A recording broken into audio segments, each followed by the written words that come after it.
we have this principle called Hume's law, and it says something like you can't get an ought from an is, or if you have an argument and all the premises are descriptive, telling you,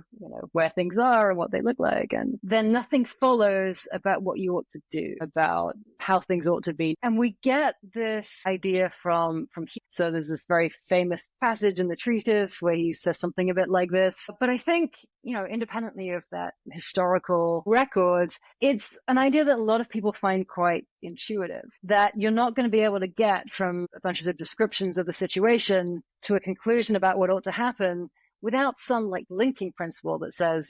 if stuff's like this, do this, or if stuff's like this is the good thing or the valuable thing. So we have this principle, which some people think is obviously correct. So obviously, if we want to do serious epistemology of the normative, we want to find out what we ought to do, we ought to find out what's valuable and good, then it would be really useful to be able to argue from a description to some normative stuff. And then there's this whole slew of counterexamples, and one of the chapters of the book is collecting together all the different kinds of counterexamples in the literature.